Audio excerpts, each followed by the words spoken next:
नमस्कार मित्रांनो, आज आपला फक्त एक शेवटचा पॉईंट राहिलेला आहे ऑसिलेशन या टॉपिकमधला, ज्याचं नाव आहे डॅम्प ऑसिलेशन. पटकन सपून टाकू आणि मोकळे होऊ. पहिला शिकूया डॅम्प ऑसिलेशन म्हणजे काय. डॅम्प ऑसिलेशन हाँ बघा, डैम्प ऑसिलेशन म्हणजे काय. अभी आपको प्रूफ करके दिखाता हूँ ना. ये देखो मैं डैम्प ऑसिलेशन बना रहा हूँ. डॅम्प ऑसिलेशन बघा, हा बॉब आहे दिसते. मला मी आता ऑसिलेशन करणार आहे. हे बघा, ही मेन पोझिशन आणि हा ॲम्प्लिट्यूड. इथून मी सोडतो. हा ऑसिलेट करायला स्टार्ट करणार, ऑसिलेट करायला स्टार्ट करणार, ऑसिलेट करायला स्टार्ट करणार. ग्रॅज्युअली याचा ॲम्प्लिट्यूड कमी कमी कमी कमी कमी होत, हे बघा, कमी कमी कमी होत हा ॲम्प्लिट्यूड झिरो होणार. म्हणजे काय, जर सुरुवातीला या ॲम्प्लिट्यूडमध्ये फिरत असेल, या ॲम्प्लिट्यूडमध्ये, तर जसा टाईम जाणार तसा याचा ॲम्प्लिट्यूड छोटा छोटा छोटा छोटा छोटा छोटा होत शेवटी जाऊन स्टॉप होणार. हा जो ॲम्प्लिट्यूड डिक्रीज झालेला आहे, ॲम्प्लिट्यूड डिक्रीज,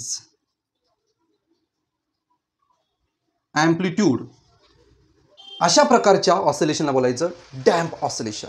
मग आता डॅम्प ऑसिलेशनचे डेफिनेशन काय. पहिलं मी डेफिनेशन लिहितो आणि त्याचा मिनिंग सांगतो काय तो.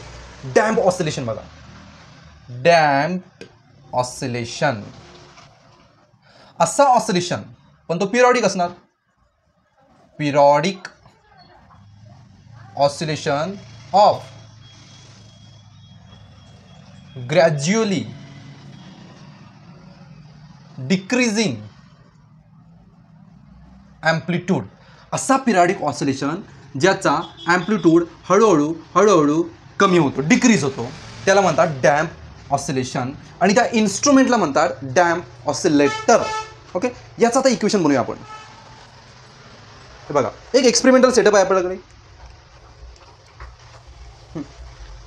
एक सपोर्ट आहे, त्याला एक स्प्रिंग बांधलेली आहे आणि त्याला एक ब्लॉक लावलेला आहे. आणि ब्लॉक म्हणजे हा ठोकळा आहे, त्याचं मास एम आहे.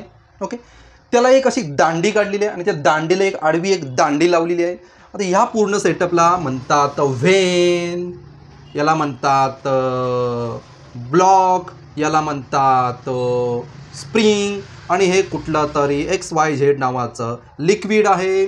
आता काय होतं बघा, याला जो व्हेन बांधलेला आहे असा या टाईपने, तो बुडवलेला आहे लिक्विडमध्ये. आता काय होणार, समजा मी याला ऑसिलेशन करायला स्टार्ट केला, ऑसिलेशन करायला, तर हा बाकबुक बाकबुक बाकबुक बाकबुक बाकबुक ऑसिलेशन करणार. प्रॉब्लेम काय होणार, स्प्रिंग ताणली जाणार, बरोबर. वजनामुळे, ह्या ब्लॉकच्या वजनामुळे हा जाणार पाण्यामध्ये. पण पाणी याला फोर्स लावणार. कसा काय, जेव्हा हा ब्लॉक खाली लागणार, ब्लॉक हा खाली, हा व्हेन जेव्हा खाली जाणार तेव्हा पाणी वरती याला ढकलण्याचा प्रयत्न करणार, बरोबर. म्हणजे डिस्प्लेसमेंट होते खाली, पण फोर्स लागतोय वरती, अपोजिट. जेव्हा हा व्हेन वरती येण्याचा प्रयत्न करा, ऑसिलेशन होतंय ना, त्याच्यामुळे हा व्हेन वरती येणार, तेव्हा हे पाणी त्याला खाली दाबायचा प्रयत्न करणार. म्हणजे इमॅजिन करा, तुम्ही पाण्यात हात टाकलाय आणि अप अँड डाऊन मोशन करताय पाण्यामध्ये. पाण्यात जाताना पण पाणी खालून फोर्स लावणार, हात वर उचलताना पाणी वरनं प्रेशर लावणार, म्हणजे दोन्हीकडून फोर्स लावणार आहे. हा पण ऑसिलेशनचा प्रकार आहे. याला म्हणतात डॅम्प्ड फोर्स. त्याला काय म्हणतात, damped force is directly proportional to. हा जो डॅम्प फोर्स आहे डायरेक्टली प्रोपोर्शनल असणार या व्हेनच्या स्पीडवर. जेवढ्या फास्ट हा व्हेन फिरणार तेवढा फोर्स जास्त लागणार. पाण्यामध्ये जेवढ्या फास्ट तुम्ही हात मारणार तेवढा फोर्स जास्त. Therefore damp force directly proportional to speed of the vane. आणि हा निगेटिव्ह साईन येणार आहे. का, डॅम्प व्हेन वरती गेला फोर्स खाली लागणार, व्हेन खाली गेला फोर्स वरती लागणार. इथे एक कॉन्स्टंट घेतो BV, where B is equal to damp constant. आपल्याला काय, त्याने B घेतलाय, त्यांची मर्जी. हे झालं equation number first. Equation number first झालं. ओके, आता इथे स्प्रिंग पण आहे, स्प्रिंगचा पण फोर्स आहे. स्प्रिंगचा फोर्स आपण माहिती आहे, हा आहे स्प्रिंगचा force, it's directly proportional to -x and spring force is direct -kx. हे आपण ऑसिलेशनच्या पहिल्या लेक्चरपासून बघत आलेलं. Force is directly proportional to -kx, equation number second. आता इथे एक फोर्स लागतोय, हा वरता स्प्रिंगचा पण फोर्स आहे. या दोन फोर्सची मी ॲडिशन करतो. F net force is equal to, net force is equal to स्प्रिंगचा फोर्स प्लस डॅमचा फोर्स. ओके, आता बघा, स्प्रिंगचा फोर्स किती, -kx प्लस हा किती आहे, -BV, हा डॅम फोर्स आहे. आणि according to Newton second law force is equal to mass into acceleration. Okay, हे विचित्र डायग्राम मी पुसून टाकतो. आता विचित्र डायग्राम पुसून टाकतो. ओके, आता बघा सगळ्या टर्म इकडे आणतो. M A is equal to हा निगेटिव्ह बी व्ही आहे तो पॉझिटिव्ह बी व्ही झाला. हा निगेटिव्ह के एक्स आहे याला इकडे दोघांना आणला तर पॉझिटिव्ह के एक्स झाला. इकडे करायला घंटा शून्य राहिला शून्य. ॲक्सलरेशन म्हणजे डबल डेरिव्हेटिव्ह कोणाची डिस्टन्सची डबल डेरिव्हेटिव्ह आहे. ओके, व्हिलॉसिटी म्हणजे काय डिस्टन्स अपॉन टाईम असतं आणि हा एक्स आहे तसा एक्सच राहणार. एक्स आहे उत्तर त्या क्रमाने आहे. This is a required equation of damp oscillation. Damp ऑसिलेशनचं हे डिफरन्शियल इक्वेशन आहे. हा जो डॅम्प ऑसिलेशन पहिला फास्ट स्लो नंतर जाऊन तो थांबणार. ॲम्प्लिट्यूड कमी करणार म्हणजे हळूहळू ग्रॅज्युअली कमी होते. त्याचंही इक्वेशन बनलेलं आहे. हा आहे डॅम्प ऑसिलेशन. आता बघूया ऑसिलेशनचे छोटेसे दोन टाईप, एक फोर्स ऑसिलेशन आणि दुसरा स्वतः होणारा ऑसिलेशन नॅचरल ऑसिलेशन.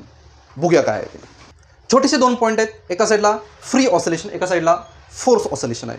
एकदम सिम्पल मिनिंग आहे बघा. तुम्हाला पहिला फ्री ऑसिलेशन सांगतो. इमॅजिन करा एक झोपाळा आहे. त्या झोपाळ्याला तुम्ही पाठी खेचलत असं. ओके, आणि सोडलं तो स्वतःहून ऑसिलेशन करायला स्टार्ट करतो. असे स्वतःहून ऑसिलेशन करायला स्टार्ट करतो. त्याला कोण जबरदस्ती करत नाही. याला म्हणतात free oscillation. Object oscillate on its own with natural frequency. ये नॅचरल क्या है, ये नॅचरल फ्रिक्वेंसी. त्याला म्हणतात फ्री ऑसिलेशन. Natural frequency. तर नॅचरल फ्रिक्वेन्सी म्हणजे काय, प्रत्येक ऑब्जेक्टची ऑसिलेशन करण्याची क्षमता फ्रिक्वेन्सी हे वेगवेगळे असते. एखादा दगड असेल तो फास्ट ऑसिलेशन करेल. एखादा दुसरं, आता ऑसिलेशन म्हणजे फक्त पेंडुलम घेऊ नका, व्हायब्रेट होतं.